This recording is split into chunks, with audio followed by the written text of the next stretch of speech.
Assalamualaikum warahmatullahi wabarakatuh. Para siswa sekalian, selamat berjumpa lagi kita pada semester genap.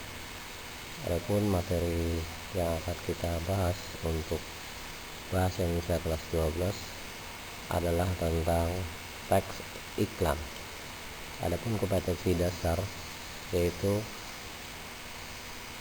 3.5 menganalisis struktur dan ciri kebahasaan teks iklan sesuai bidang pekerjaan. Kemudian 4.5 yaitu menyusun teks iklan sesuai bidang pekerjaan dengan memperhatikan struktur dan kebahasaan baik secara lisan maupun tulis.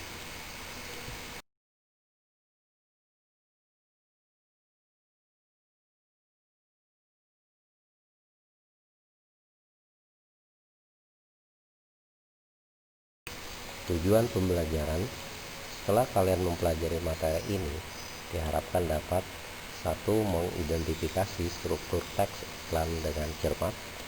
2. Menjelaskan ciri kaidah kebahasaan teks iklan dengan tepat. 3. Menjelaskan langkah-langkah menginterpretasikan makna teks iklan dengan tepat. Dan yang keempat adalah membuat teks iklan sesuai bidang pekerjaan.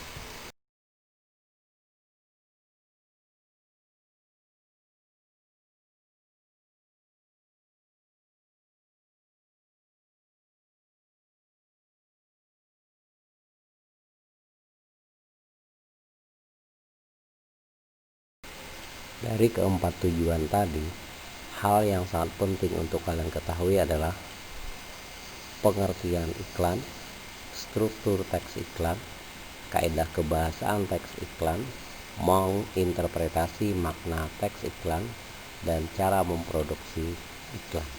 Ya, mungkin kalian ada yang sudah tahu atau sudah membaca pada media selain pembelajaran ini. Ya, baiklah. Nah, pengertian teks iklan adalah satu media komunikasi yang sangat efektif untuk menyampaikan informasi kepada target atau audiens dengan tujuan untuk mempengaruhi, mempromosikan, mengingatkan, menginformasikan, membujuk, dan merayu target. Nah, itulah yang disebut dengan iklan. Nah, sedangkan struktur teks iklan adalah aturan penulisan untuk menyusun sebuah teks pada sebuah iklan. Nah, sedangkan kaidah kebahasaan teks iklan adalah aturan bahasa yang digunakan dalam sebuah teks iklan. Nah, kemudian menginterpretasi makna teks iklan itu berarti kalian nanti harus bisa menafsirkan apa yang kita lihat. Nah, sedangkan cara memproduksi iklan yaitu membuat satu produk yang akan disampaikan kepada masyarakat.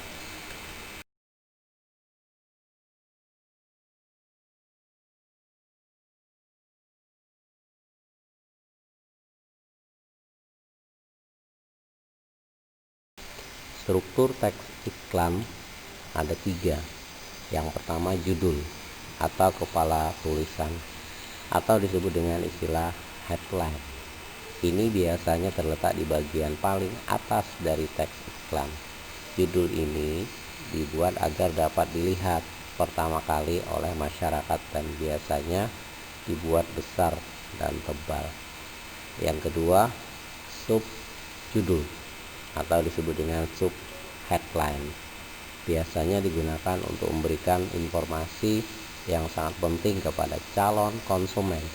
Biasanya berisi mengenai keunggulan produk yang diharapkan mampu memikat calon konsumen. Nah, kemudian yang ketiga, amplifikasi atau perluasan penjelasan tentang produk, berisi deskripsi produk yang diiklankan seperti spesifikasi cara mendapatkan produk yang diiklankan, alamat dan nomor telepon yang dapat dihubungi.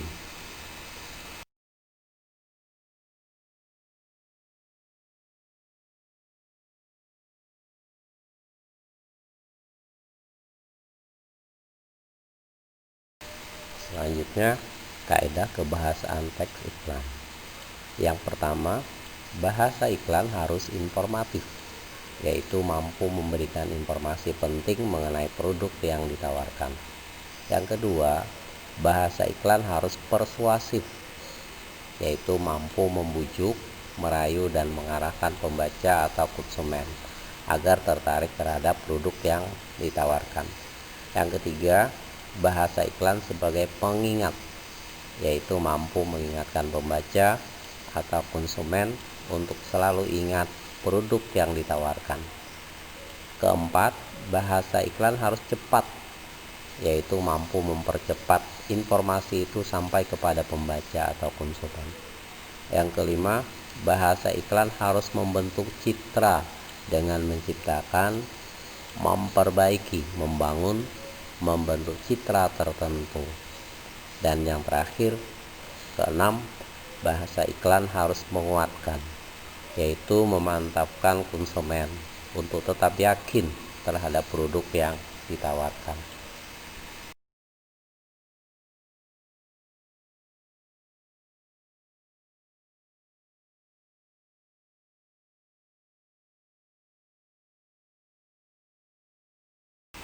Selanjutnya, langkah-langkah untuk menginterpretasikan atau menafsirkan makna teks iklan. Yaitu yang pertama, citraan adalah kesan atau gambaran visual yang ditimbulkan oleh sebuah kata, frasa, atau kalimat. Kemudian yang kedua, konteks. Di dalam KBBI atau Kamus Besar Bahasa Indonesia diartikan sebagai bagian suatu uraian atau kalimat yang dapat mendukung atau menambah kejelasan makna. Dan kemudian cara menginterpretasikan tanda dalam iklan. Tanda bisa berupa ikon, benda fisik yang menyerupai apa yang dipresentasikan. Contoh, bisa berwujud foto, peta, gambar. Kemudian indeks, yaitu tanda yang memiliki hubungan sebab akibat. Nah, contoh asap dan api. Tanda tangan. Kemudian simbol adalah tanda berdasarkan peraturan atau perjanjian yang disepakati bersama. Contoh Garuda Pancasila, itu adalah simbol dari negara kita atau lambang ya.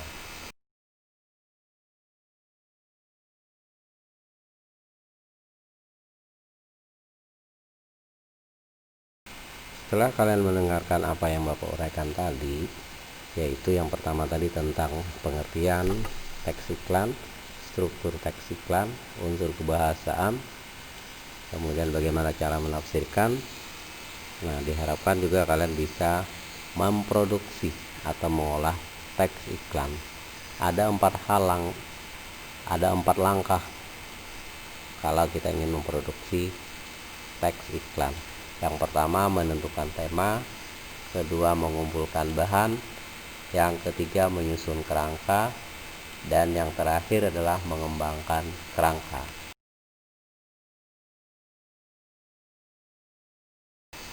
Ini adalah contoh iklan. Ya, bisa kalian amati dari strukturnya, bahasanya, kemudian wujud dari iklan tersebut.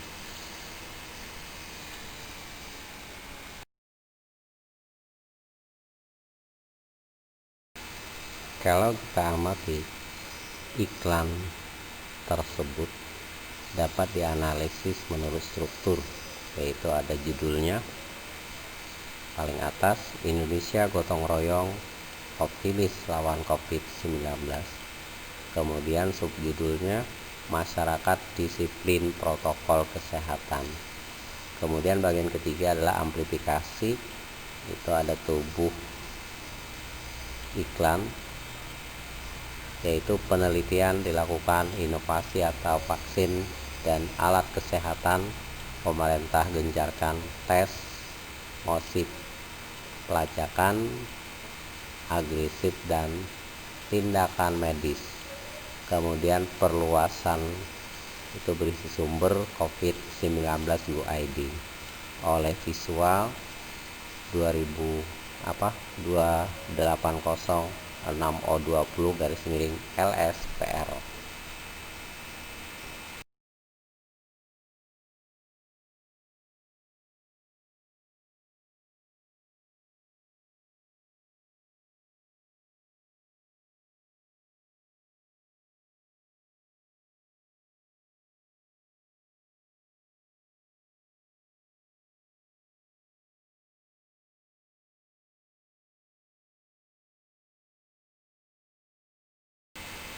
Ini saja dahulu materi yang kita bahas pada hari ini, dengan harapan semoga materi bisa kalian pahami sebagai bahan untuk melihat atau mengetahui kalian memahami atau tidak terhadap pembelajaran ini. Silakan jawab kuis di simbol ini dan selanjutnya soal evaluasi. Nah, untuk memperdalam materi, silakan kalian cari bahan di situs manapun atau di buku manapun tentang iklan. Ya, terima kasih. Semoga kalian semua tetap sehat. Jagalah kesehatan supaya pembelajaran ini bisa kalian ikuti terus. Terima kasih. Assalamualaikum warahmatullahi wabarakatuh.